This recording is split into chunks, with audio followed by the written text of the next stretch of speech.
Va ora in onda Zoom, il drive time in mezzo ai fatti con Antonino Danna.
Buonasera a te, cara Natalia, buon lunedì, buona settimana, amiche e amici miei, ma non dell'avventura, buonasera, siete sulle magiche onde di Radio Libertà, questo è Zoom, il drive time in mezzo ai fatti, io sono Antonino Danna e questa è la puntata numero 1149 del 9 marzo 2026, avete ascoltato il disco start, gli articolo 31, Funky Tarro, 1996-98, sì, perché io mi sento molto tarro come Massimo Ciavarro, come cantavano J-Ax e DJ Jed. Cominciamo la nostra trasmissione, vi ricordo, date il sangue, in ospedale serve sempre, salverete vite umane, chi salva una vita umana salva il mondo intero, secondo appello radiolibertà.net. Fesso, chi non lo legge perché vi perdete un bellissimo giornale online dove ci sono i liberamente del direttore responsabile Giovanni Sallusti, gli auto da fe di Giulio Cainarca, la rassegna stampa di Semivarin, videopillole e molto altro ancora. Radiolibertà.net is the place to be. 340-670-9659 se volete essere dei nostri attraverso la Zappa o WhatsApp, oppure 0292947222 quando lo dirò io per telefono. Alcune precisazioni prima di dare voce all'implacabile Pierluigi Magnaschi. Sapete che è stata scelta la nuova guida suprema che diventa Ayatollah Mojtaba Pisello Moscio Khamenei, come tutti sanno, è stato 4 volte in Inghilterra a farsi curare l'impotenza perché papà Ali aveva chiesto urgentemente un erede per mandare avanti la dinastia, erede che è nato poi nel lontano 2007, se mal non ricordiamo, così scrivono, attenzione, questa è tutta roba che viene dai cablo di Wikileaks, cose annotate dalla diplomazia americana, e insomma questo galantuomo ha già ricevuto un pesante endorsement da un altro galantuomo, Vladimir Putin, il quale gli ha fatto i migliori auguri e gli ha detto di continuare con onore la missione di suo padre, cioè di quel figlio di puttana, scusate l'espressione, che ha sulla coscienza 32.000 morti fatti nel giro di una ventina di giorni a gennaio. Pensate che nemmeno lo Shah, che pure ha regnato per 37 anni, è riuscito a fare lo stesso numero di morti e ha avuto molto più tempo per poterli fare. Quindi questi sono i galantuomini che si fanno convenevoli questa sera. Ma adesso diritto e rovescio. Il ministro della difesa italiano Guido Crosetto, come se fosse uno sprovveduto qualsiasi, è andato in zona di guerra senza sapere che il conflitto in Medio Oriente sarebbe scoppiato dove invece lui voleva andare beatamente in vacanza con la famiglia. Se c'è uno che in Italia doveva essere informato da vicino dell'evoluzione di questi fatti, avrebbe dovuto essere stato proprio lui, cioè il ministro Crosetto. Le informazioni al riguardo erano oltretutto disponibili alla luce del sole, visto che le stava pubblicando Italia Oggi da sola in Italia, c'è da dire. Italia Oggi infatti giorno per giorno aggiornava l'affluire dei mezzi bellici USA sempre più imponenti in Medio Oriente. Venerdì 27 febbraio, il giorno prima dell'attacco, commentando il riposizionamento della portaerei USA Gerald Ford, che da Creta si era spostata verso le coste di Israele, Italia Oggi aveva scritto che a questo punto mancavano solo poche ore all'inizio del conflitto. Ma Crosetto e anche i suoi collaboratori e persino l'imponente intelligence italiana non lo sapevano, perché evidentemente non l'avevano letto.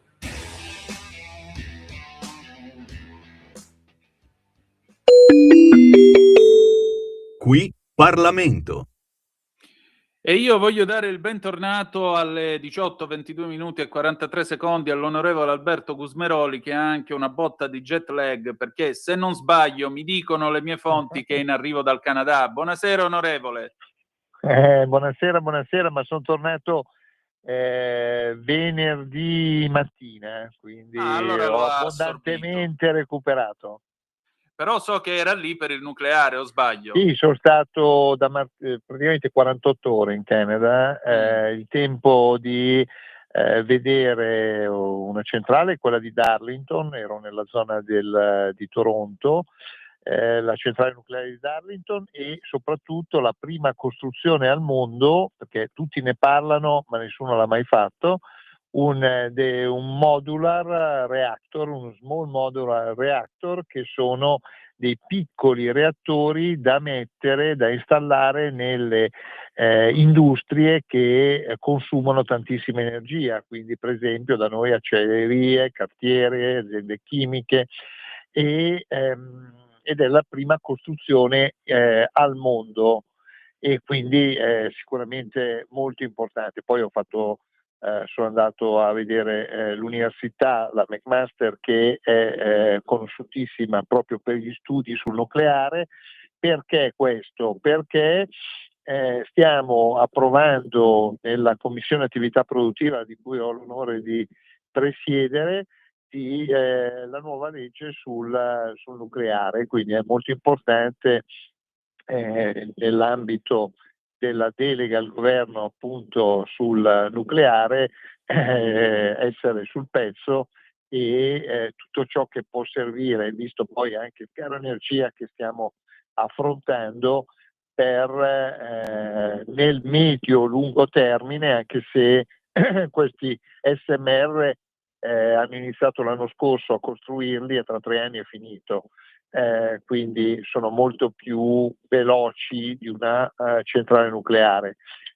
Sicuramente noi abbiamo bisogno di fonti rinnovabili come eolico, solare, idroelettrico, ma abbiamo bisogno anche del nucleare, tanto più che quasi il 20% lo prendiamo dalla Francia, quindi voglio dire, abbiamo un nucleare indiretto, ecco. Tra l'altro in questo viaggio sono andato anche a trovare a visitare un'azienda americana che opera appunto in Ontario, e ho trovato ben 3 aziende italiane che vendono componenti per centrali, una tra l'altro della mia stessa città.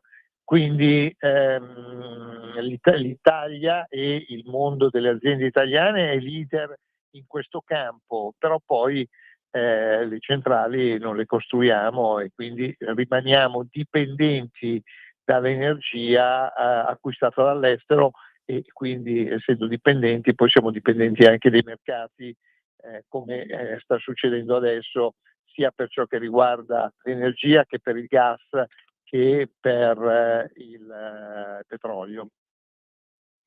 Onorevole, appunto, già che ci siamo, il barile è arrivato a $100. Il ministro dell'energia del Qatar ha detto chiaramente che a 150, economicamente parlando, siamo tutti morti. Lei che cosa ne pensa? Soprattutto, che cosa si può fare in questa situazione? Beh, sicuramente bisogna assolutamente intervenire per ridurre il prezzo, e per ridurre il prezzo bisognerà valutare anche interventi eccezionali. Ecco, sicuramente in questo momento il governo li sta valutando anche il ministro dell'economia, e adesso abbiamo il decreto bollette in Parlamento, però è facile che il governo stia studiando un decreto ad hoc, perché è ovvio che più sale il prezzo del petrolio, più crea fiammate di inflazione, e noi non possiamo permetterci che poi la BCE intervenga per ridurre le fiammate di inflazione con aumenti dei tassi di interesse, perché sarebbe deleterio, sarebbe devastante. Ecco, quindi bisogna da un lato mantenere la calma, dall'altro cercare di intervenire sui prezzi sia a livello italiano che a livello europeo, evitare strette monetarie che diciamo sono sicuramente negative su molti versanti, sia il versante delle rate dei mutui, sia dal punto di vista del peso del debito pubblico per ciò che riguarda lo Stato. Quindi è sicuramente un momento delicato sia dal punto di vista geopolitico internazionale sia dal punto di vista economico, per le ricadute che la situazione in Medio Oriente, la guerra in Iran sta generando. Senta, e invece il meccanismo che permette alle accise di essere, diciamo così, allargate e richiuse un po' a fisarmonica per mitigare gli effetti di questi rincari, il governo dovrebbe attivarlo domani. Quanto pensa che sarà utile? Ma sicuramente è utile, perché è già stato attuato dal governo, dal ministro Giorgetti nel 2022, quindi diciamo che è un provvedimento che ha già dato una sua efficacia. È chiaro che dipende molto da che cosa succede a livello di prezzi, ecco, perché poi ovviamente se i prezzi continuano a salire è molto difficile in qualche modo governarli, ecco. Però sicuramente è una cosa molto utile, perché usa sostanzialmente i maggiori introiti dell'IVA per sterilizzare le accise, quindi sicuramente è qualcosa che appunto è già stato attuato e sicuramente dà dei buoni frutti, ecco. Però poi c'è il tema del gas, c'è il tema della luce, purtroppo questa situazione è una situazione delicata sotto molti punti di vista, e quindi bisogna affrontarla col massimo equilibrio. Ecco, fortunatamente abbiamo un ministro dell'economia di altissimo livello e soprattutto capacissimo, e quindi da questo punto di vista siamo in qualche modo tranquilli che verrà gestito al meglio, ecco. Un'ultima domanda, onorevole. Secco, se sì perché, se no perché. Secondo lei rischiamo un altro shock come quello del 1973 con le domeniche a piedi e tutte quelle robe folcloristiche che non sono servite a niente?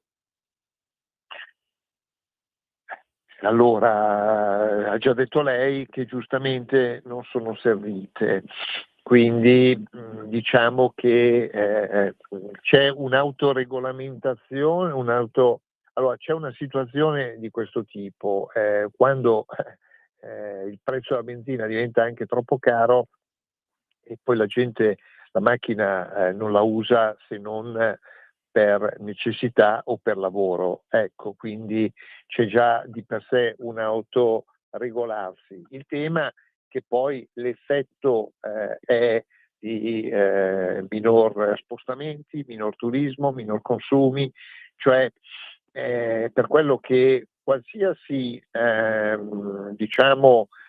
influenza negativa sui prezzi influisce poi a catena su tanti fattori e quindi bisogna vedere che questa situazione al più presto possa rientrare, ecco, perché le situazioni eccezionali creano anche difficoltà che spesso diventano difficili da governare.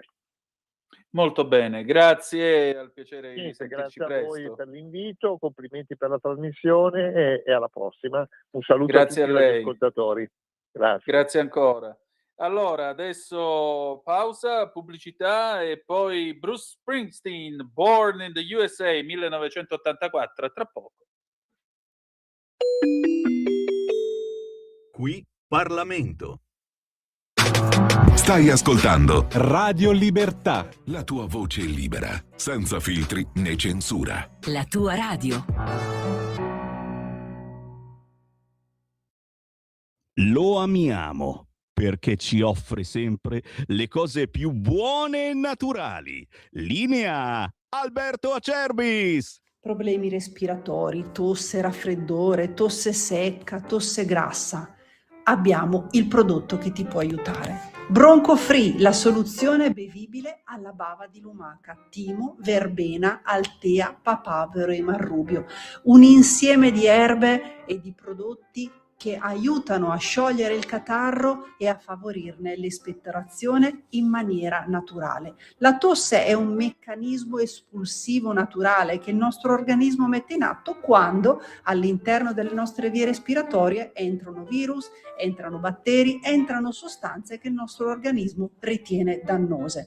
Come fare per calmare la tosse? Bisogna sciogliere il catarro e favorirne l'espettorazione attraverso un mucolitico naturale. La bava di lumaca, infatti, attraverso gli enzimi litici in essa contenuti, aiuta a sciogliere appunto il catarro e aiuta la sua espulsione. Abbiamo un'offerta straordinaria per voi stamattina. Se dite ascolto Radio Libertà e chiamate lo 030 68 40 408, 3 flaconi di Bronco Free a 59 euro, e se dite ascolto Radio Libertà voi non pagate le spese di trasporto e in più avete uno splendido omaggio. Chiamate adesso 030 68 40 408.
Send me off to a foreign land.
Grazie Natalia, alle 18:38 minuti e 12 secondi sulle magiche onde di Radio Libertà. Antonino Danna al microfono con voi. Un aggiornamento che arriva dritto dalla BBC alle 22:30 ora italiana a Doral, che è una frazione di Miami, dove Donald Trump ha passato il weekend, terrà una conferenza stampa. Questa sarà una conferenza stampa, informa la BBC, che peraltro è arrivata a sorpresa come un fulmine a ciel sereno, perché il presidente ha fatto una serie di telefonate a dei giornalisti a proposito dell'Iran. La BBC ha parlato con lui sull'Air Force One sabato, ma questa sarà la prima volta in cui il presidente terrà una conferenza stampa formale dall'inizio delle ostilità, perché l'ultima conferenza si è tenuta alla Casa Bianca il 20 febbraio scorso.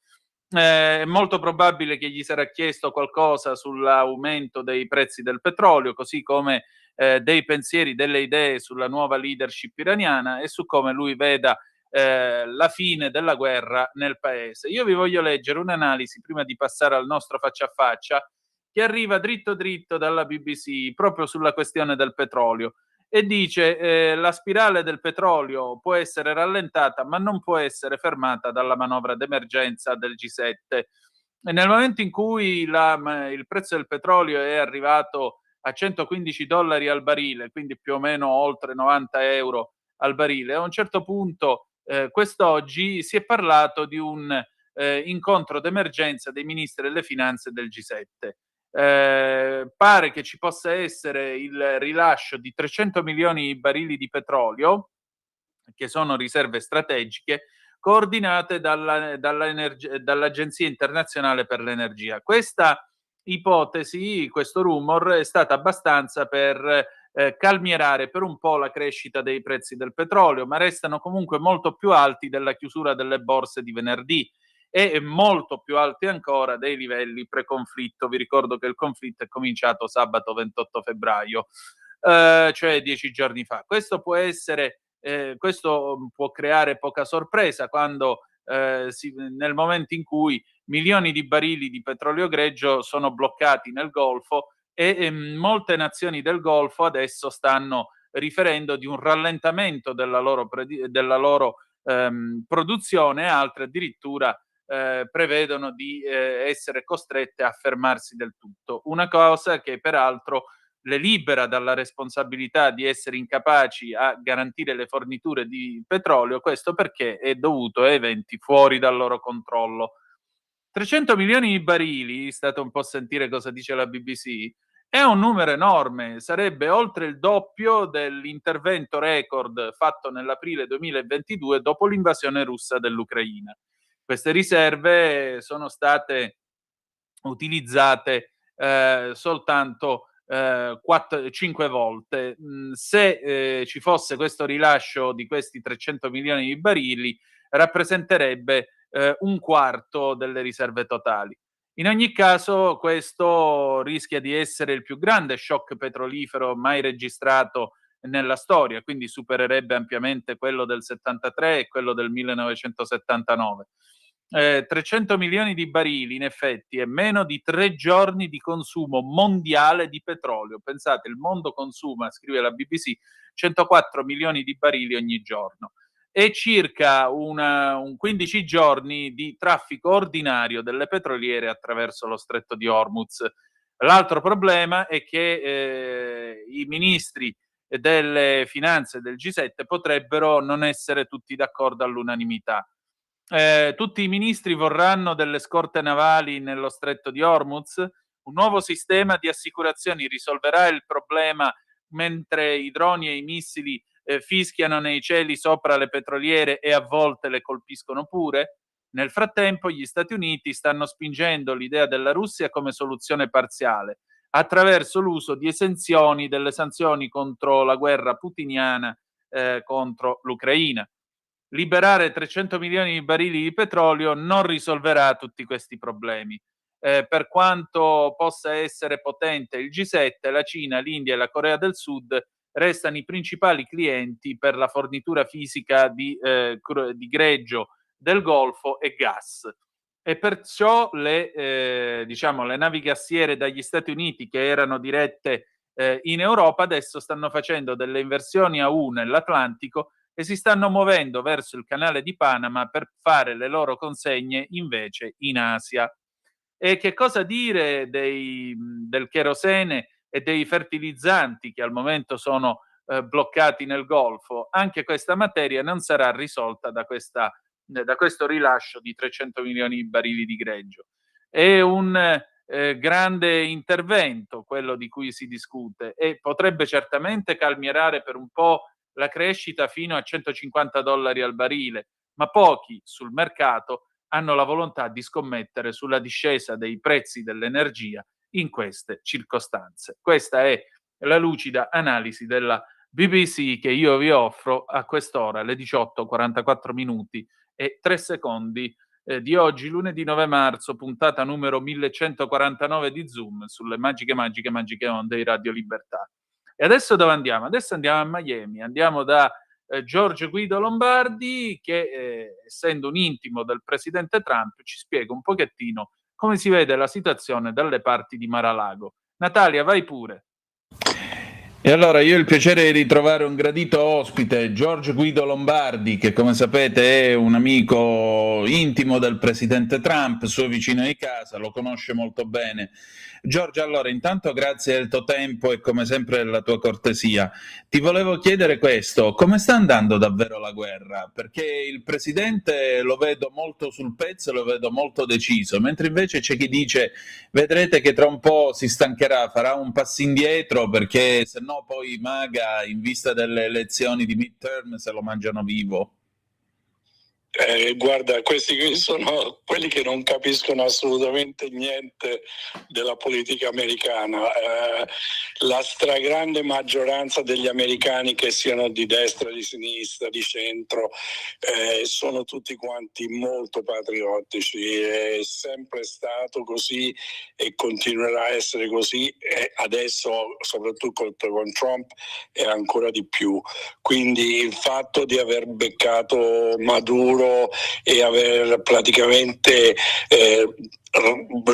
cambiato il regime addirittura in Venezuela, molto probabilmente Cuba sarà il prossimo domino a cadere.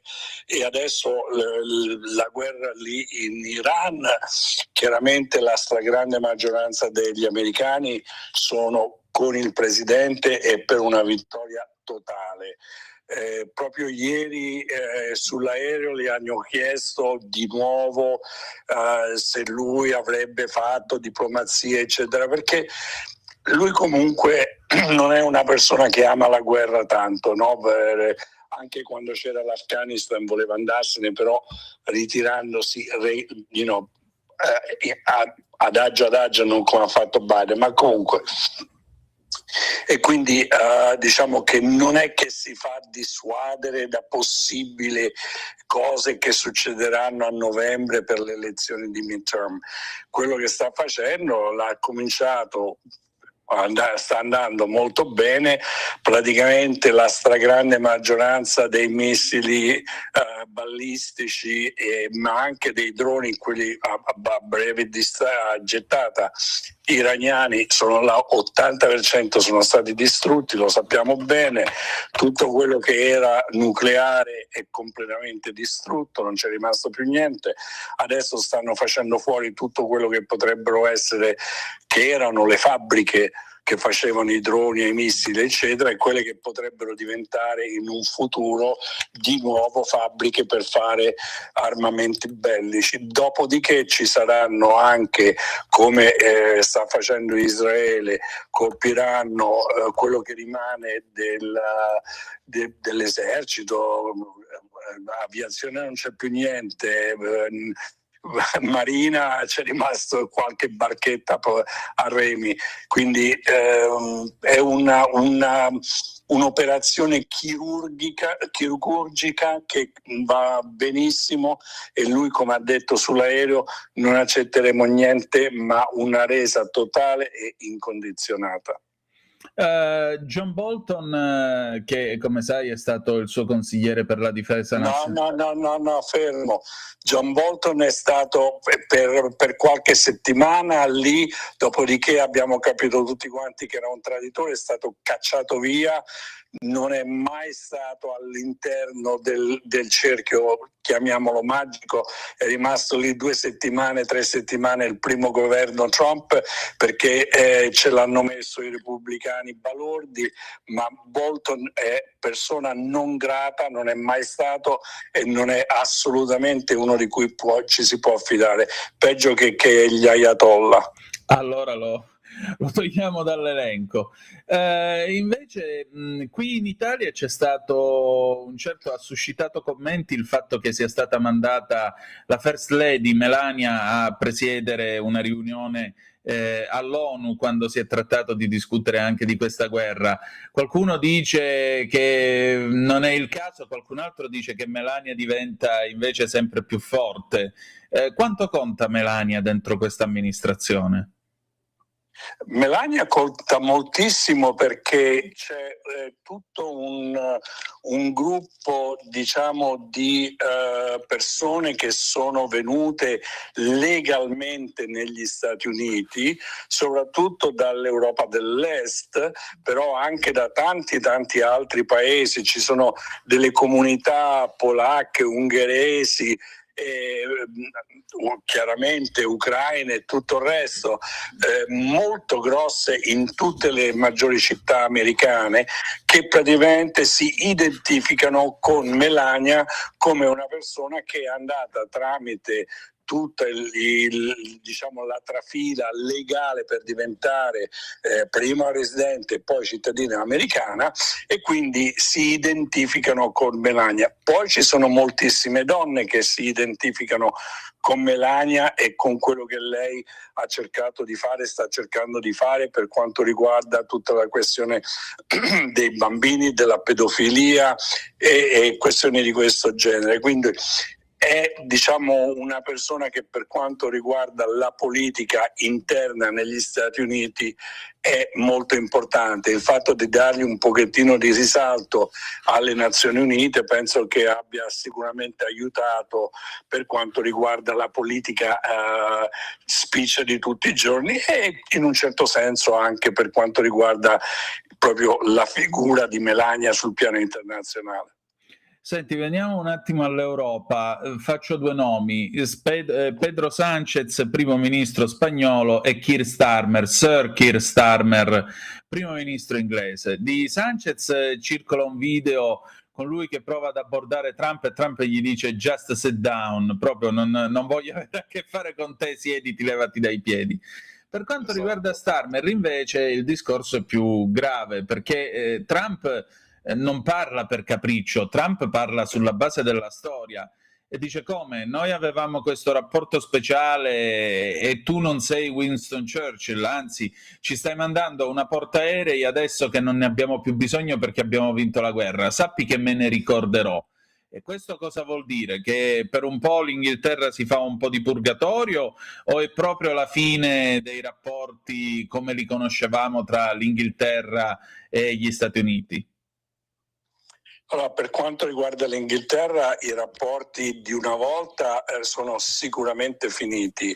Il vecchio, diciamo, la vecchia alleanza che c'era durante la guerra e dopo la guerra purtroppo negli anni, nei decenni è degenerata ed è diventata succube dei cosiddetti globalisti, sia di destra che di sinistra, comunque Van der Leyen e tutti gli amici suoi, Soros e tutti gli amici suoi, e quindi abbiamo, ma già dal primo amministrazione Trump, ma soprattutto adesso anche Marco Rubio ha detto chiaramente proprio in conferenza stampa: noi non condividiamo più nessun intelligence con l'intelligence britannica, perché non possiamo assolutamente fidarci di quello che loro fanno con queste informazioni. Quindi questo rapporto ormai è finito, non è che sarà ricucito, niente, è finito. Se l'Inghilterra, London Stan, come adesso lo chiamano, cambierà regime, cambierà la sua attitudine verso gli Stati Uniti e verso comunque il resto del mondo, allora probabilmente ci saranno nuovi rapporti, perché comunque è un alleato importante, però al momento non vedo assolutamente niente nei prossimi 2 o 3 anni. Per quanto riguarda Sánchez, ci sono notizie che sono già trapelate da qualche settimana.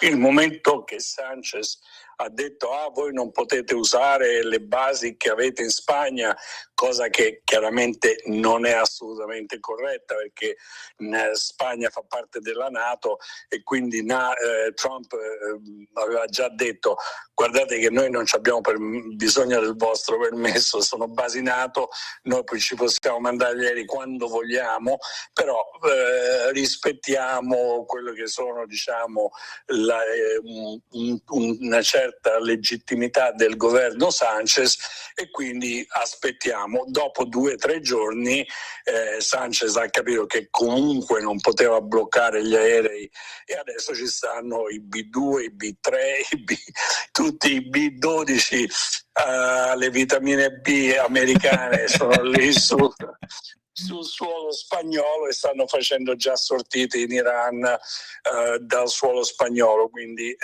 si è rivelato una stupidaggine.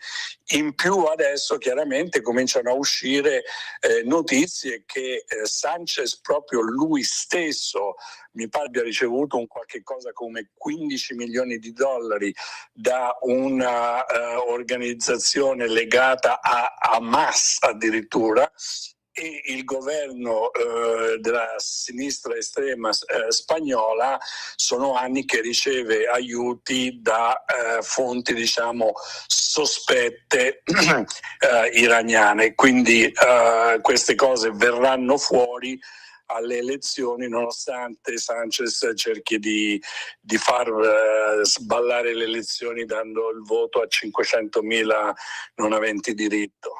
Certo. George, e l'Italia in tutto questo? Stamattina Trump dice io voglio bene alla Meloni perché comunque l'Italia cerca sempre di dare una mano, ma magari al tavolo della pace ci daranno qualcosa? Ma Per quanto non c'è bisogno di darci qualche cosa, l'Italia è già in una posizione privilegiata. Già tempo fa, ancora prima che venisse fuori il caso della Corte Suprema, Trump aveva abbassato i dazi, aveva eliminato i dazi sulla pasta italiana, aveva eliminato i dazi sulla mozzarella italiana, cioè senza fare troppo scalpore, perché chiaramente in Italia non si vuol far vedere troppo questa amicizia, diciamo, tra il governo italiano Meloni e il governo Trump, però questa amicizia c'è già da anni, insomma, lì non è che cambia. Chiaramente l'Italia sta aiutando per quanto riguarda le basi italiane. L'Italia è la portaerei della NATO, quindi aerei che vanno e vengono, rifornimenti, tutto il resto. Cosa importante, più di quello che può essere, sarà l'aiuto per la ricostruzione e come ho già detto con degli amici in Iraq, e anche in Giordania, il re lo conosco, la ricostruzione per quanto riguarda tutto quello che può essere ricostruzione, ma soprattutto aiuti umanitari, passeranno tramite l'Italia, perché gli Stati Uniti non si possono fidare assolutamente né di quel pazzo di Macron, amico di Epstein, né degli islamisti britannici, né dei comunisti spagnoli, e quindi l'unico paese europeo che può fare da sponda agli Stati Uniti per portare aiuti è l'Italia, molto probabilmente con l'aiuto anche della Giordania, perché è lì vicina, e chiaramente ci sono state già delle aperture che Trump l'ha detto, mi pare che sono anche state in televisione, con il Kurdistan, che vogliamo che si espanda e venga riconosciuto come un paese indipendente, che sarebbe anche ora, e quindi molti aiuti passeranno e tutto il resto, che è quello che conta, tramite l'Italia. I paesi del Golfo faranno sicuramente la loro parte, ma anche lì i paesi del Golfo sono tutti quanti molto allineati con gli Stati Uniti e abbastanza, direi, molto vicini all'Italia, proprio perché ci sono delle amicizie storiche che vanno da decenni. E quindi anche tutto quello che adesso i paesi del Golfo stanno facendo, congelando per ora, però io direi che probabilmente sequestreranno tutti centinaia di miliardi iraniani che sono nelle banche del Golfo per ripagarsi di tutti i danni che l'Iran gli ha fatto. Che meraviglia, finiscono poveri e pazzi. Infatti, ma tanto quelli sono tutti soldi che Degli i vari ayatollah e tutti quelli lì, il figlio, il nonno, lo zio, si sono messi da parte lì, e quindi sono soldi che comunque una parte ritorneranno al popolo iraniano quando ci sarà una resa incondizionale, e poi il resto se lo terranno gli arabi e vedremo cosa si può fare. Senti, ma Re Abdallah, che detto tra noi mi sembra molto in gamba, come vede questa situazione? Perché c'è chi dice che sia fortemente incazzato per quello che l'Iran sta facendo negli stati del Golfo.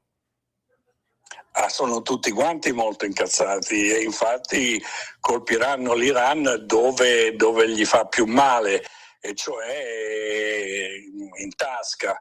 Quindi tutto quelli che, come ho detto, sequestreranno tutti questi fondi enormi che esistono, ma non solo.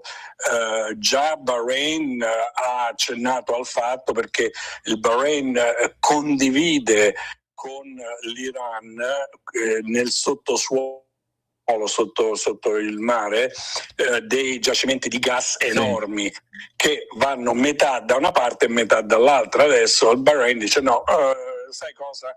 noi bombardiamo quel 2 o 3 pozzi che avete lì in Iran, e per i prossimi 5-10 anni tutto il gas ce lo prendiamo noi, e quindi voi state lì buoni e vi prendete solo quello che noi vi prestiamo, e vi aiuteremo chiaramente, però.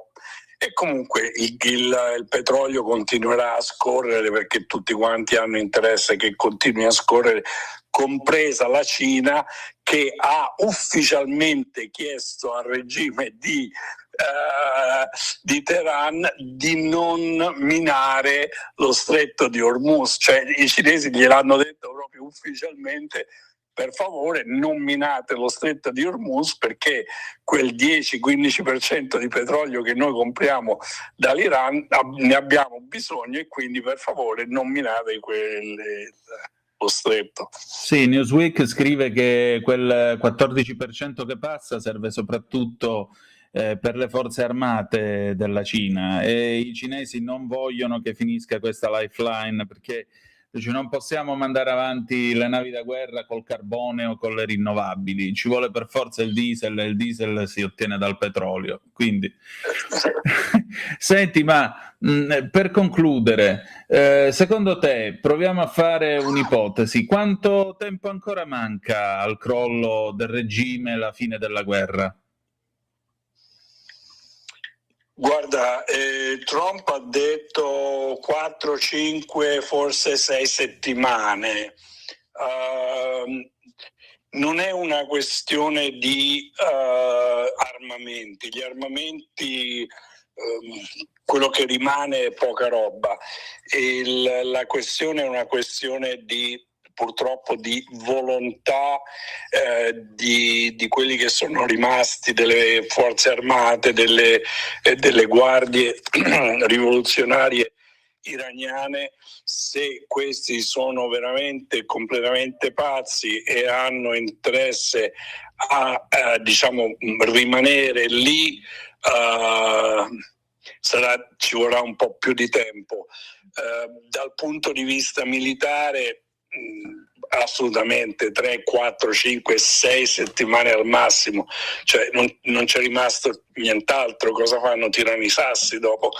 Però per quanto riguarda il volere e la determinazione di quelli che sono rimasti lì a continuare, quello purtroppo si vedrà in futuro, nessuno può saperlo esattamente, però ci sono già delle guarnigioni. Sì, guarnigioni. Sì, nel nord dell'Iran, dove i vari generali e tutti gli ufficiali se ne sono andati, si sono tolti le divise e se ne sono andati, e ci sono questi guarnigioni dove ci sono i video proprio di questi soldati che dicono: noi non sappiamo cosa fare, perché ci hanno abbandonati, siamo qui. E chiaramente il soldato semplice non si vuole togliere la divisa, un po' perché ancora ci crede, ma un po' perché c'ha paura. Al momento che si toglie la divisa e magari lo beccano, lo fanno fuori. Mentre invece gli ufficiali sanno esattamente dove andare, si sono già portati via i soldi e magari sono da qualche paese limitrofo, in Afghanistan o roba del genere. Non credo che vadano in Pakistan, perché anche il Pakistan sta cercando, che fa parte è alleato dell'Arabia Saudita, gli ha detto oggi che gli fa una faccia tanta, quindi esatto, quindi reagiranno ai missili che si sono beccati i sauditi in questi giorni. Esatto. Giorgio, io ti voglio ringraziare come sempre del tuo tempo e della tua cortesia, e insomma, secondo te allora MIGA, Make Iran Great Again, è possibile? Assolutamente sì, ci vorrà un po', perché è stata un po' degradata, però qualche cosa succederà, la gente sarà felice. Sicuramente, grazie. Grazie a voi. Ascolta i tuoi programmi preferiti, le notizie, la musica che ami e non solo. Con l'app di Radio Libertà puoi interagire con i conduttori, anche quando sei in movimento. Non aspettare, cerca Radio Libertà nello store del tuo smartphone o tablet e scarica l'app gratuitamente. Radio Libertà, tutta la radio con te. Scopri di più su radiolibertà.net. Semplicemente la tua radio.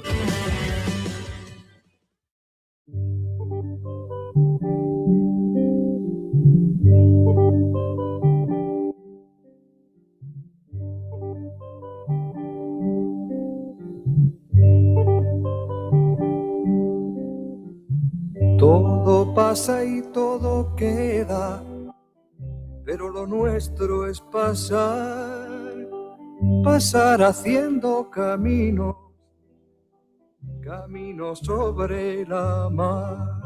Nunca perseguí la gloria, ni dejar en la memoria de los hombres mi canción.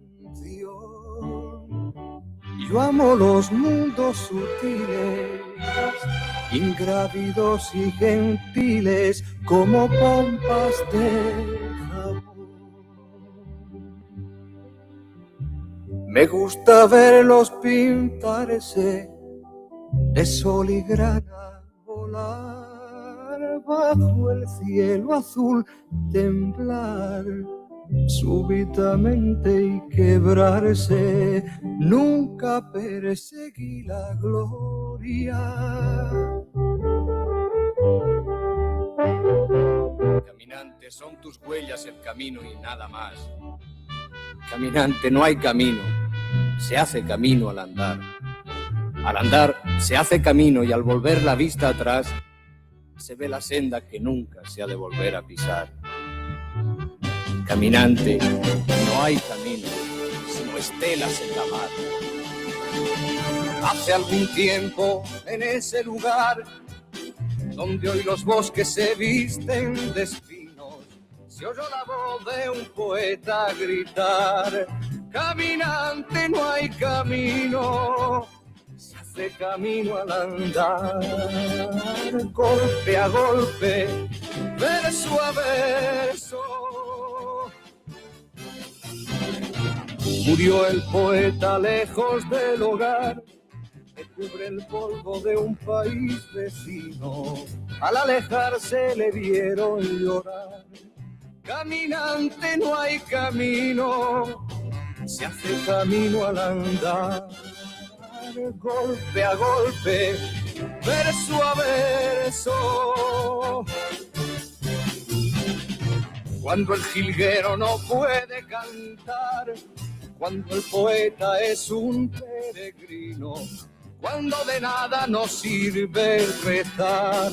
Caminante, no hay camino, se hace camino al andar. Golpe a golpe. La linea, Antonino.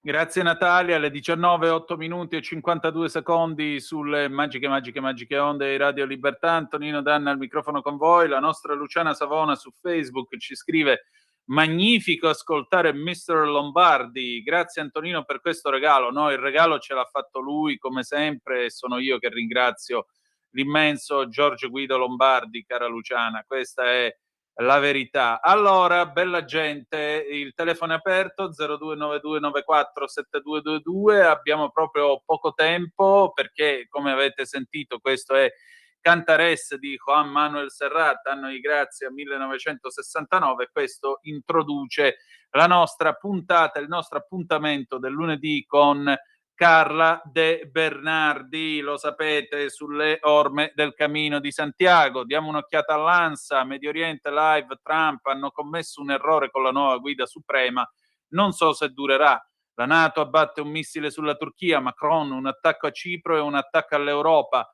Oggi il primo discorso del successore di Khamenei, Putin si congratula, continuerà con onore l'opera del padre, folla pro regime in piazza Teheran. I mercati, l'Europa brucia altri 116 miliardi, Wall Street continua debole, petrolio in rialzo. Attacco all'Iran, Mattarella convoca il Consiglio Supremo di Difesa venerdì. dalle armi di difesa e la logistica, dall'Italia armi di difesa e logistica, resta il nodo SAMP-T.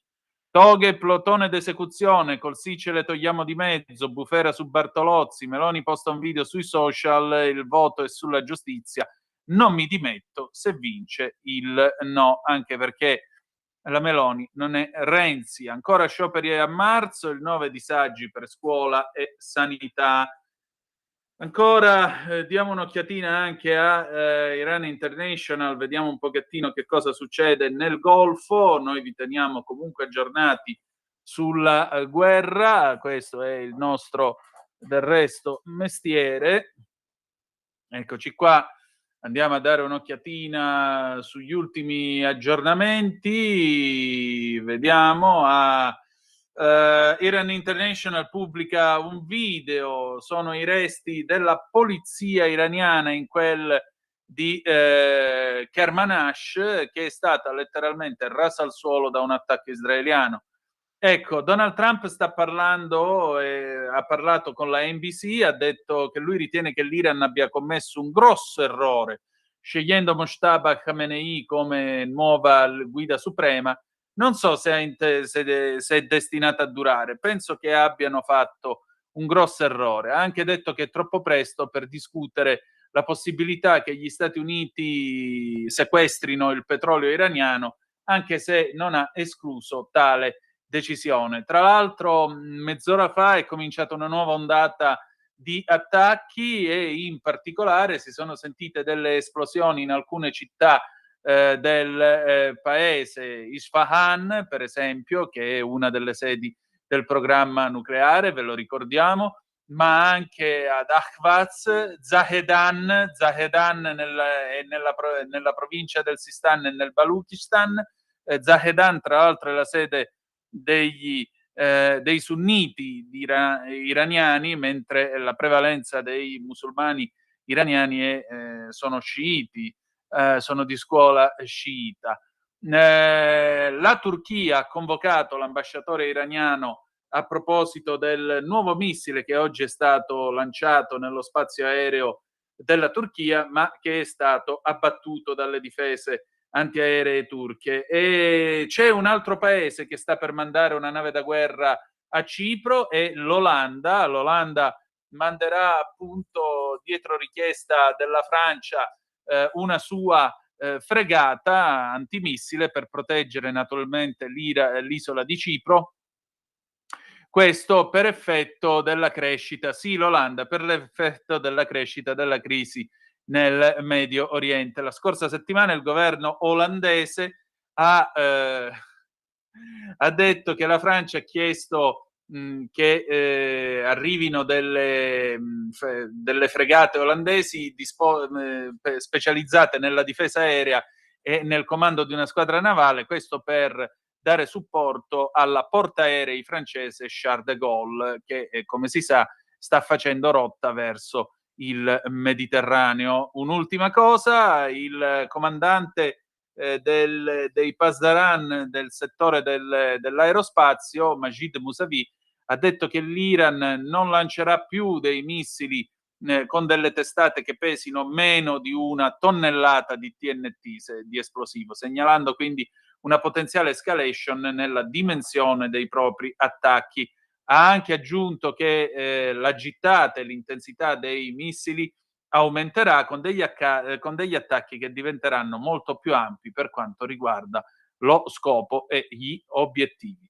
Con questo io vi ringrazio, vi saluto. Adesso Carla De Bernardi, poi ci saluteremo con Francesco Guccini, la canzone delle osterie di Fuori Porta del 1974. Tanti auguri, caro Flavio. Grazie per essere stati con noi. Appuntamento domani alle 18:05 trattabili sulle magiche onde di Radio Libertà. E ricordate che malgrado tutto, the best is yet to come, il meglio deve ancora venire. Vi ha parlato Antonino Danna. Buonasera. E allora, come ogni lunedì, arriva lei, Carla De Bernardi, oggi vestita come una milanista. Siamo rosse e neri, come mai? Sì, sono vestita come una milanista. Aria di derby? No, non l'ho visto perché non volevo soffrire, infatti è andata male perché io sono interista. Ah, ecco. vabbè. Avevamo una nutrita colonia di interisti in famiglia, in effetti, a suo tempo, quindi... Invece tu sei milanista. No, io veramente sono disinteressato al calcio, preferisco la Vibonese, la squadra del mio paese, quindi ma ammetto che in un passato ero tifoso della Juventus. Ok, benissimo, meglio Perché- che non sei più tifoso. Perché la pensavo come Togliatti, cioè ogni domenica sono sicuro di vincere, ecco perché. Però francamente ho evitato. No, mio padre addirittura aveva il gagliardetto dell'Inter appeso al retrovisore dell'Alfetta, che è quanto dire. Più Milano di così si muore. Sì, no, io sono interista in memoria di mio figlio Nicola che lo era, non sono interista perché mi piace il calcio. È un omaggio vabbè. a Nicola che giusto. era sfegatato. È giusto. Allora, mia cara, buon lunedì, ben trovata, buona settimana. Io vedo qua questo bellissimo castello di Ponferrada. Dove siamo arrivati col cammino? Allora, perché l'ultima volta eravamo rimasti a Santa Maria di Molina Secca, che non mi Sì. sembra che ci sia niente da dire. No. Per andare a Cacabelez, che è una tappa di 26 km, si passa da Ponferrada. Sì. Ponferrada, il castello di Ponferrada. Allora, Ponferrada è la capitale del Bierzo, una regione della Spagna. E questo castello con 12 torri, tutte diverse perché sono dedicate ai 12 segni zodiacali. Che meraviglia. È una meraviglia, è stato donato ai Templari nel 1178 dal re Fernando II per ringraziare per quello che avevano fatto durante la Riconquista, quindi avevano aiutato la Riconquista spagnola. Sai che la Riconquista avvenne con come si chiamano, contro i musulmani, Sì. intervenne anche Santiago, infatti Santiago è anche rappresentato a cavallo come Santiago Matamoros, che vuol dire Santiago che uccide i Mori. Sì. A un certo punto ci fu un premier o un presidente, non mi ricordo, spagnolo, socialista, di sinistra, comunista, qualche... Zapatero, probabilmente. Zapatero? Sì. No, Zapatero, si chiamava Zapatero? Sì, Luis Zapatero. Che fece togliere dalla cattedrale di Santiago il ritratto di Santiago Matamoros perché offendeva i Mori. La Spagna resta filo islamista, l'abbiamo visto anche in questi Abbondantemente. Abbondantemente. Perché Santiago apparve in sogno, non mi ricordo a quale re, a cavallo su un cavallo bianco e il re vinse una famosa battaglia, quindi Santiago Matamoros. Per ringraziare i Templari di aver aiutato Fernando II nella lotta ai Mori, venne regalato il castello di Ponferrada nel 1378, ma come sai e come abbiamo detto un sacco di volte, nel 1312 venne dissolto l'ordine dal re francese Francesco I, che si voleva accaparrare i beni dei Templari, che si erano arricchiti moltissimo con le cambiali, proprio con i pellegrini di Santiago, perché si facevano dare i soldi in maniera che non venissero depredati, dava in cambio delle cambiali, hanno inventato praticamente le cambiali, l'assegno, la banca, il prestito, lo strozzinaggio e tutto. Ricchissimi, a un certo punto Francesco I decide che vuole i loro soldi e scioglie l'ordine, fa un processo farsa, l'abbiamo già detto, in cui li accusa di sodomia, di sputare sulla come si chiama, sulla croce, di farne di tutti i colori, di adorare Baphometto, non Maometto, e quindi scioglie l'ordine, brucia l'ultimo dei Templari, il nome ve l'ho detto l'altra volta, ma io adesso non me lo ricordo, Jacques de Molay. Jacques de Molay, sì. Va al rogo con un suo amico socio assistente e i Templari sono belle che finiti. Però il castello Ponferrada resta. Io non sono riuscita a visitarlo perché, come ti ho detto, quando fai il cammino arrivi nei paesi che non è detto che trovi tutto aperto. Tante volte anche le chiese sono chiuse, le chiese da mezzogiorno alle 4 in Spagna chiudono le cattedrali, quindi tante volte arrivando e dovendo poi fare tappa 20 km magari più in là, come in questo caso, non siamo riusciti a fare le visite da turiste, ma in fondo non eravamo turiste, io e Lalla, quindi va bene così. Però io di Ponferrada mi ricordo che ci siamo fermate in un bar e abbiamo preso una cioccolata calda con i churros. I churros, Meraviglioso. no? Lo sai, no? Sì. Sono questi bastoncini morbidi di pasta dolce fritta nell'olio, che caldi sono una roba sublime. Li abbiamo intinti nella cioccolata e la visita a Ponferrada ha avuto senso anche solo per quello. Niente castello, ma churros. Dopodiché abbiamo proseguito per Cacabelos. Cacabelos non ho da farti vedere una foto. Come ti ho detto, ho perso tutto un file di foto, quindi quelle che riesco a trovare sul web, come queste, te le mando. Alcune sono mie, poi vedremo quali sono mie. Cacabelos è un posto di origine romana, e quando arrivi a Cacabelos c'è un bellissimo albergo pieno di fiori che quando arrivi ti offre un bicchiere di vino rosso. Vino tinto si chiama, è un omaggio di Cacabelos ai pellegrini. Naturalmente io e Lalla ce lo siamo presi con grande piacere. L'albergo di Cacabelos è molto strano perché c'è una chiesa, la chiesa della Virgen de las Angustias, quindi la Vergine dei dispiaceri, no? E intorno a questa chiesa c'è una specie di padiglione con il dormitorio. Il dormitorio è diviso in cellette, proprio cellette monacali. Sono piccolissime, forse 3 metri per 2, con un letto singolo, un comodino, basta, una sedia, fine dell'ospitalità di Cacabelos nell'ostello pubblico.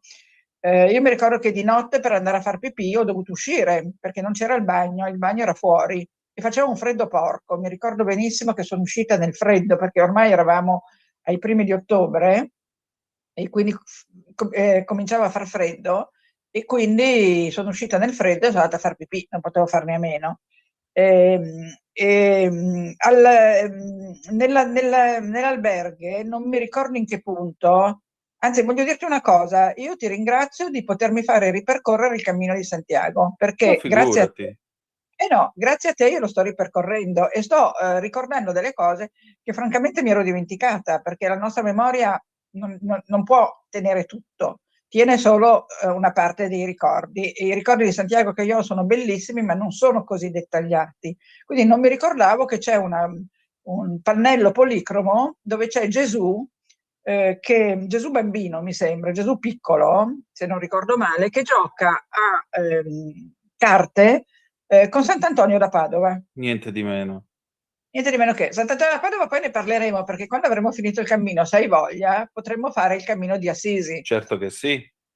Il cammino di Assisi si incrocia col cammino di Sant'Antonio. Tu sai che Sant'Antonio era l'allievo preferito di San Francesco ed è l'unico che San Francesco ha autorizzato a predicare, perché San Francesco non autorizzava nessuno a predicare, così come non autorizzava a leggere nulla che non fosse la Bibbia, il Vangelo per meglio dire. E quindi, no, la Bibbia, scusa, la Bibbia, perché la Bibbia è l'Antico e il Nuovo Testamento, no, se non ricordo male. No, lui leggere il Vangelo. Vabbè. Comunque Sant'Antonio da Padova c'è proprio un cammino di Sant'Antonio e sul cammino di Assisi una delle prime tappe è l'eremo dove stava Sant'Antonio, che poi un giorno scese per fare una predica perché chi doveva farla non stava bene, non poteva farla, chiamano lui fa una predica in latino, era l'unico capace di farlo in quel momento e ha un tale successo che San Francesco lo autorizza a predicare. Ne parliamo poi al Cammino di Assisi. Molto volentieri. Comunque qui abbiamo Gesù bambino, Gesù ragazzino, che gioca a carte con Sant'Antonio da Padova. Questo me l'ero completamente dimenticato. A Cacabelos mi ricordo un'altra cosa. Sai che io ho sempre i ricordi culinari, no? Sì. E a Cacabelos, in un'osteria tutta di legno, molto semplice, però era l'unica aperta, perché se non ricordo male era domenica, abbiamo mangiato la trippa alla milanese, era proprio una trippa con fagioli alla milanese, buonissima, forse la miglior trippa che ho mangiato nella mia vita. Poi ci siamo fatti un bicchierino di pachada, che è un liquore tipico del Bierzo, e poi siamo andati a dormire nelle nostre cellette e au revoir, merci a Cacabelos. Dopodiché, dopo Cacabelos, abbiamo proseguito il giorno dopo per un posto che si chiama Vega de Valcarce, 27 chilometri, perché le tappe, sai, sono mediamente di 25, però ce ne sono anche di 27, di 28, di 30 rare, meno di 25, 24, 23 sono veramente poche. E siamo passati da Vega de Valcarce e per andare a Vega de Valcarce si passa da Villafranca del Bierzo, dove c'è un altro castello e dove c'è una porta del Perdon, cioè una porta dove i pellegrini antichi che sapevano di non riuscire ad arrivare a Santiago perché non ne avevano più le forze, erano malati, stavano per morire, passavano sotto questa porta e ricevevano l'indulgenza plenaria. Perché in realtà il cammino di Santiago nell'antichità, e anche oggi per alcuni, ha proprio il senso di andare a prendersi l'indulgenza plenaria che ti danno quando arrivi a Santiago. Allora, in verità, quando arrivi adesso ti chiedono se l'hai fatto per motivi devozionali o no, e se non l'hai fatto per motivi devozionali ti danno una credenziale diversa, una compostela, scusami, che è il diploma, però l'indulgenza plenaria te la danno lo stesso. E così poi puoi ricominciare a peccare fresco di anima candida. E quindi quelli che sapevano di non riuscire ad arrivare a Santiago passavano sotto la porta del Perdon e ricevevano comunque l'indulgenza. Dopo Vega de Valcarce, Valcarce tra l'altro vuol dire Valle Stretta, perché Valcarce è chiusa da montagne. Dopo Vega de Valcarce si fa un'altra tappa che è Vega de Valcarce o Sebreiro, che è una delle tappe più importanti del cammino, e questa è di 23 chilometri e si passa da un posto che si chiama Fonfria. Fonfria ci sono le cosiddette palozzas, dovrei avertele messe le palozzas, eccole. Sembrano trulli. Anche a Sebreiro, sono delle costruzioni celtiche antichissime, Sì, eccole qua. col tetto di paglia. E ci sono sia a Osebreiro che sia a Fonfria che poi a Osebreiro che viene dopo. Quando sali a Osebreiro, il primo tratto da Vega de Valcarce arrivi al primo tratto di Osebreiro, i primi 4 km e mezzo sono terrificanti, cioè sali molto, perché il problema di una salita è il dislivello, non è la lunghezza, no? Lo sai. Lì il dislivello è molto alto, quindi sali parecchio e arrivi molto provato. Il fatto che ti dicono tutti che a Osebreiro fa un freddo cane perché è a 1400 metri e quindi devi vestirti pesante e che insomma che sarà una faticaccia. In realtà noi ci siamo vestite pesanti io e Lalla, ma siccome invece diversamente dal giorno prima non faceva freddo, a un certo punto abbiamo cominciato a spogliarci perché eravamo vestite a cipolla, sul cammino ci si veste come è giusto in inverno anche in montagna, a cipolla.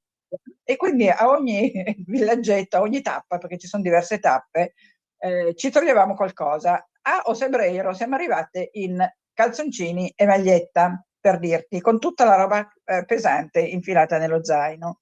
Perché Osebreiro è a 1308 metri, in inverno è sotto la neve e c'è gente che ci va in inverno a fare questa passeggiata, camminata. E quindi io però francamente arrivare a Osebreiro con la neve non mi piacerebbe. Osebreiro sei a 152 km e mezzo da Santiago, quindi vedi la meta ed è lì che cominci a rallentare perché non hai nessunissima voglia di arrivare. 25 km al giorno, quindi 150 li fai in quanti giorni? In 6-7 giorni. Sì. Quindi cominci a dire che il viaggio sta finendo e non ce ne hai nessuna voglia. A Osebreiro c'è una chiesa, eccola qua, Santa Maria la Real, molto antica, del XIX, scusami, del IX secolo, pre-romanica addirittura, lo vedi? Come un po'... Ecco, e lì c'è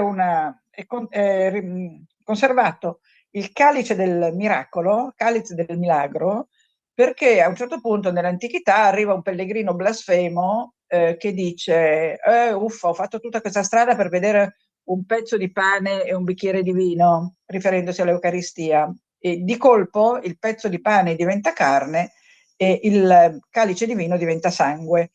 Questo calice del milagro è conservato nella chiesa La chiesa è molto carina, è al buio. Io mi sono messa vicino a una cappelletta laterale, un altare in penombra, illuminato solo dalle candele, e lì ti dico sinceramente mi è venuto un coccolone, nel senso che ero stanca, avevo fatto 650 chilometri, ero presissima dallo spirito del cammino, e pur non essendo io una credente nel senso tradizionale, ne abbiamo già parlato, io Sì. credo ma in cosa che non è la devozione classica, diciamo così, però lì mi sono inginocchiata e mi sono messa se non a pregare, a riflettere, era praticamente una preghiera. E mi è venuto spontaneo di Questo chiedere tra scusa. l'altro è il calice, mi sono permesso di mettere la foto io. Bravissimo. E ti è venuto spontaneo? Di mettermi a chiedere scusa a tutti, a chiedere scusa, che ti posso dire, ai miei figli per tutto quello che non avevo fatto quando erano piccoli, perché sono andata, che ne so, a fare fuori, mentre loro magari avevano voglia di stare con me. Ho chiesto scusa ai miei amici se non li ho capiti, ai miei genitori se non li ho amati come loro avrebbero voluto. Ho chiesto persino scusa al mio cane per non averlo portato fuori tutte le volte che voleva.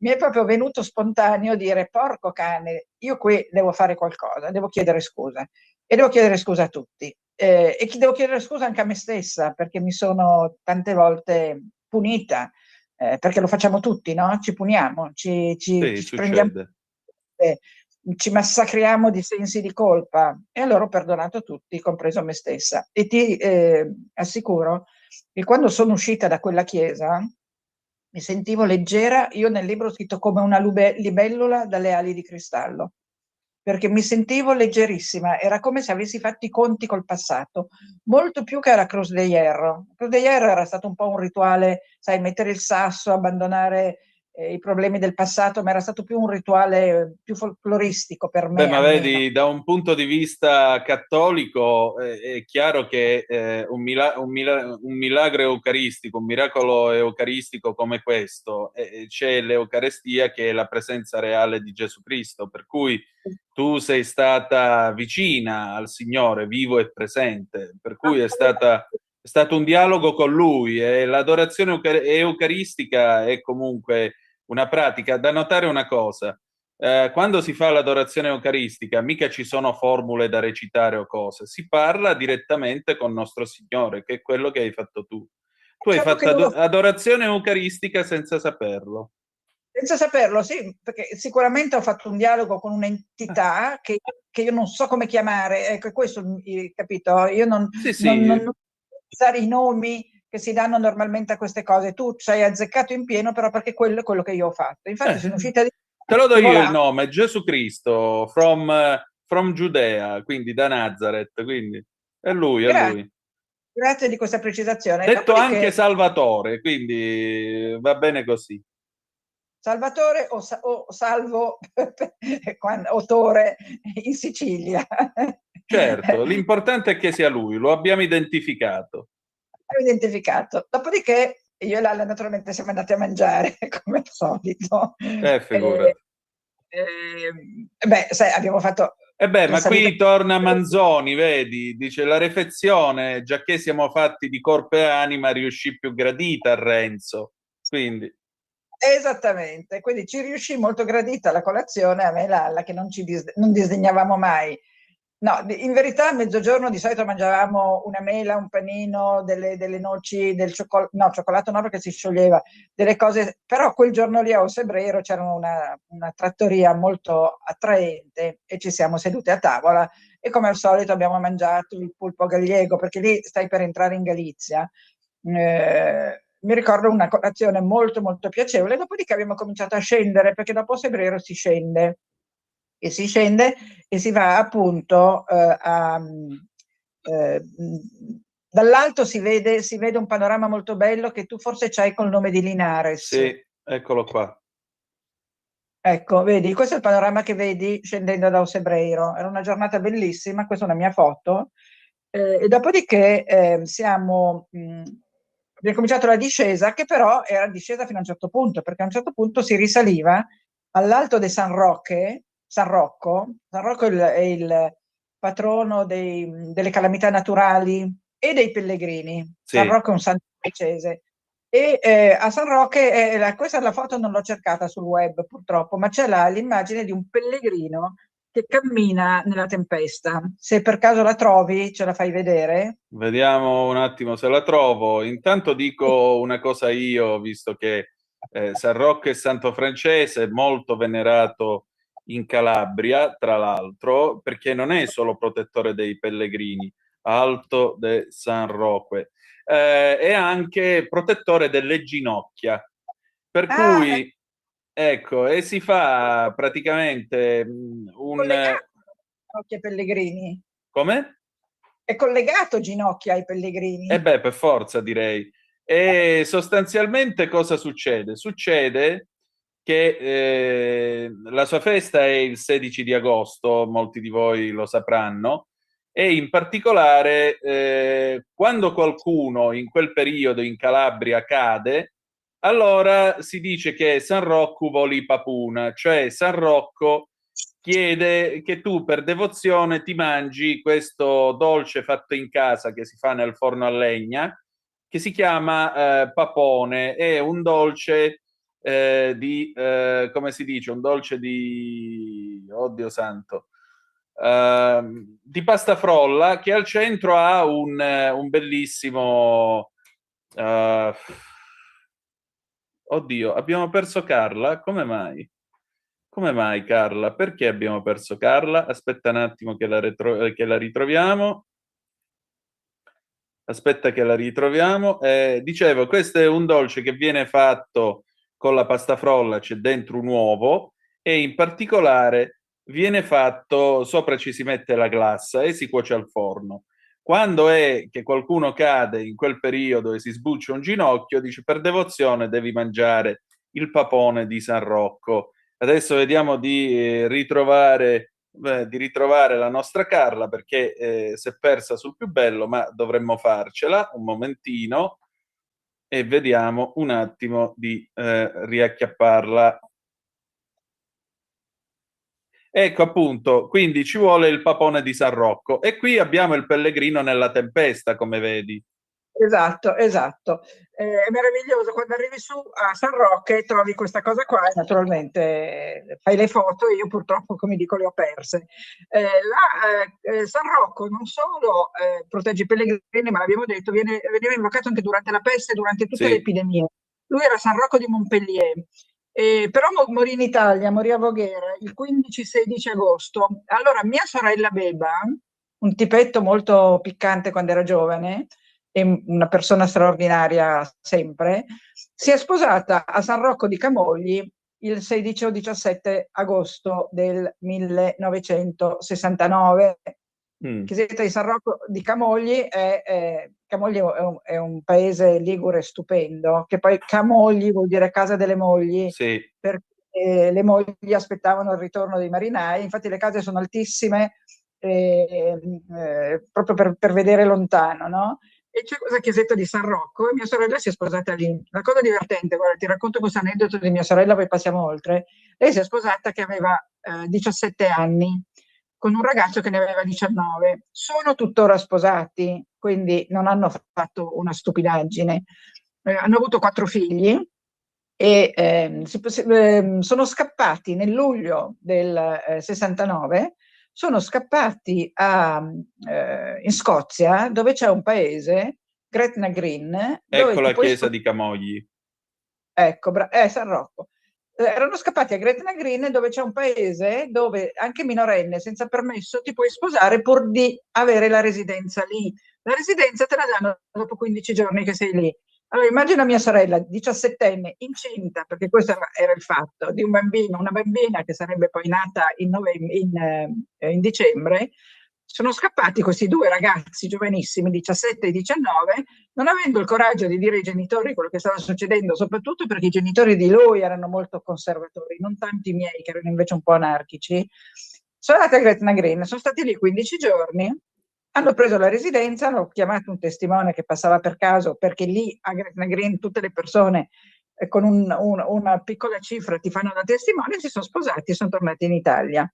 Quando sono tornati in Italia, mia sorella nel frattempo le era cresciuta la pancia che non aveva quando era partita, e quindi non ti dico il putiferio che si è scatenato. Comunque il 16 di agosto si sono sposati a San Rocco e sono tuttora felicemente sposati dopo Auguri. dal 69, quanti anni sono? Sono 57. Ecco, quindi capisci che hanno fatto una cosa molto ardita, ma evidentemente il destino loro era quello.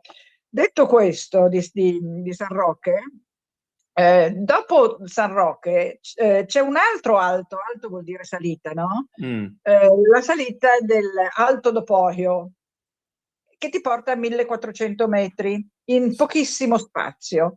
Di nuovo un'ascesa molto, molto ripida. Io mi ricordo che sono arrivata su esausta e l'Alto do Poio, lì mi sono resa conto di una cosa, che per salire, quando è molto difficile la salita, molto impervia, c'è un unico modo: non devi guardare la salita, devi camminare con il naso attaccato ai piedi, perché così in questo modo non vedi che hai davanti una salita e sali molto più facilmente. Io poi sulle salite metto il turbo, è una mia caratteristica. C'è chi rallenta, invece io testa bassa, metto il turbo e non mi fermo finché la salita non è finita.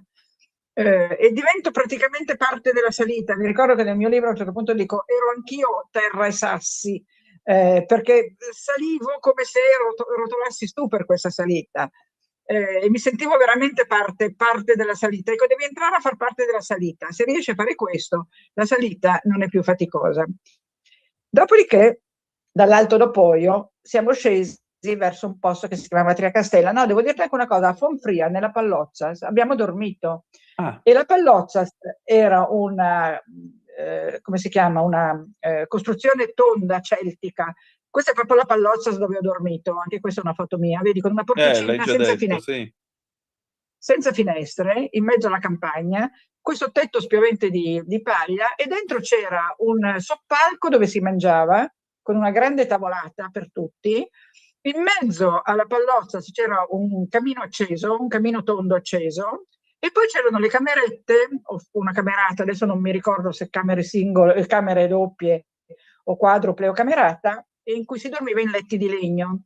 Era molto bello perché c'era questo fuoco centrale, poi il soppalco dove si mangiava, e insomma poi dormire in una costruzione celtica del IX secolo non è una cosa che succede tutti i giorni, no? Quindi bellissima esperienza.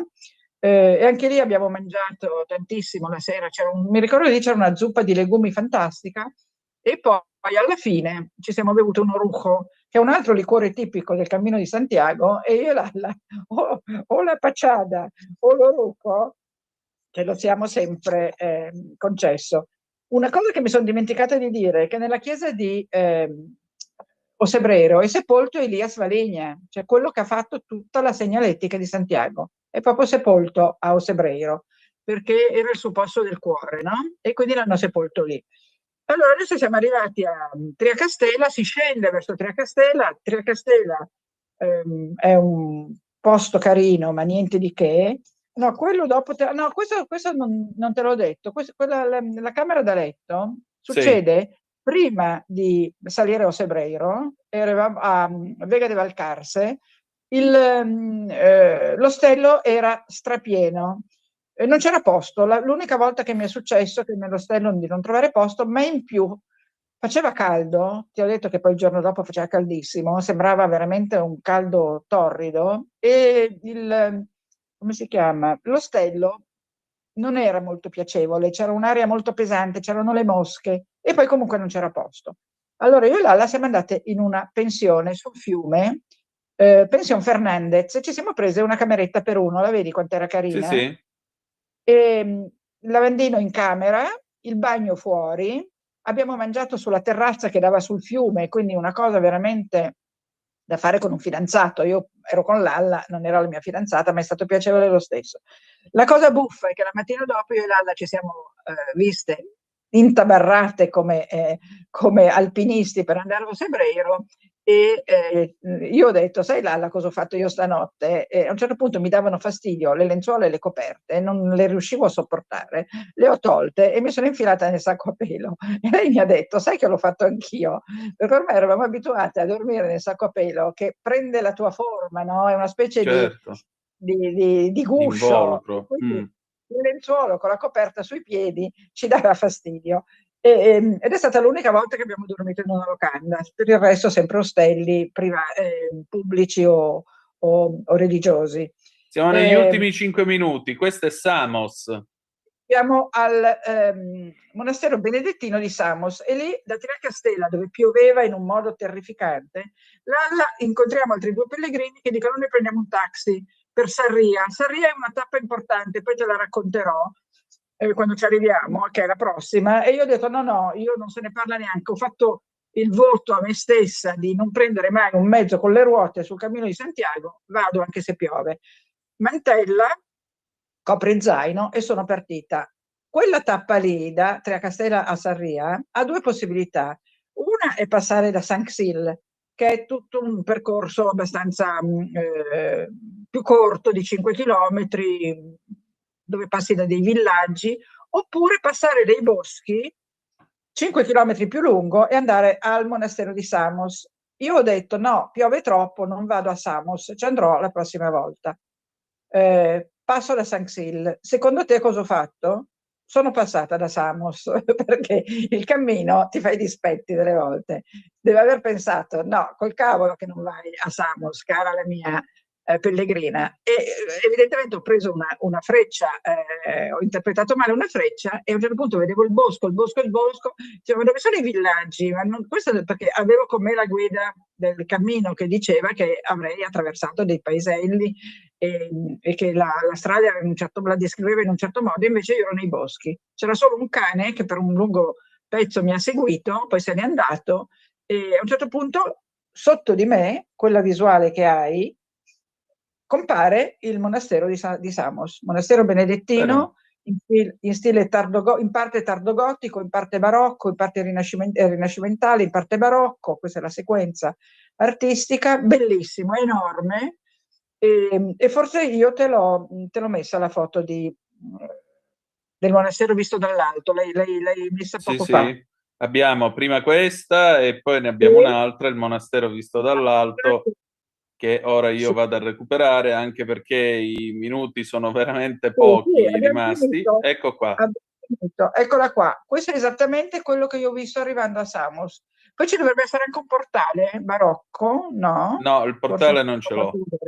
Ecco, quindi monastero benedettino, anche lì non sono riuscita a visitarlo, ed è un monastero benedettino abitato da benedettini, cioè è attivo.